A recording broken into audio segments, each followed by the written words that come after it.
Donc, allez-y comprendre un peu la nature de l'homme. Pourquoi est-ce qu'il est tant déterminé dans tout ce qu'il fait. Alors, nous, on va faire l'économie, justement, des parutions de ce matin. Ah oui, le droit à la fête, c'est un droit de l'homme. Oui. Je parle sous le contrôle du Dougoutigui. C'est un droit de l'homme. Oui. Donc, tous les droits sont devant l'Éternel. Autant les gens ont droit à ceci et d'autres ont droit à cela. Ah, là, oui. Ah oui, et on a un avocat Dougoutigui de classe mondiale. Wow. Alors, on parle de durcissement de la législation contre l'homosexualité. C'est le débat du moment. Parce que c'est un débat qui est posé. C'est vrai que nous sommes partis d'une histoire de contamination. On en est arrivé au vote d'une loi. Et justement, c'est cette loi qui est impersonnelle qui fait l'objet de débats dans la rédaction de Tribune. Et aujourd'hui, Nanko, mes tribunes parlent de durcissement de la législation contre l'homosexualité. On parlait de criminalisation, bon, maintenant on parle de durcissement.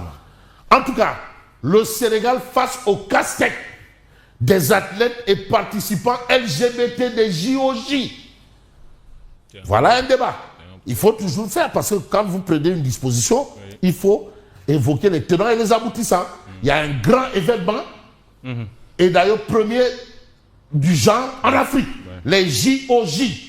Ça, vraiment, ça a été décroché par Macky Sall. On sait que M. Ndiaye, quand même, a fait vraiment.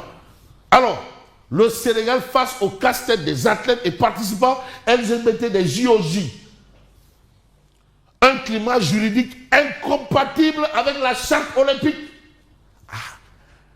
Je pense que avec la charte, il y a le drapeau qui doit flotter. Le drapeau LGBT, il faut que flotte. Doit flotter. Le drapeau va flotter où? JOJ. Devrait flotter. Flotter Je pense. où? Ah mais. Jeux olympiques, il faut que vous flotter. Flotter où là? Mais petits Jeux olympiques. Mais maintenant, les Jeux olympiques sont organisés au Sénégal. Flotter dans un contexte où il y a on vient de promulguer la loi. Donc c'est pourquoi.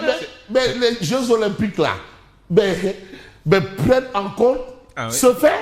C'est ça le problème. Vous savez, les Jeux olympiques ou bien les compétitions, vous avez même la République des comment on les appelle, des réfugiés. Même les réfugiés ont un État, maintenant une république, ils participent aux Jeux olympiques.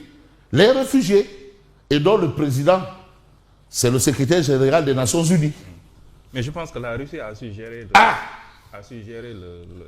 un climat juridique incompatible avec la charte olympique.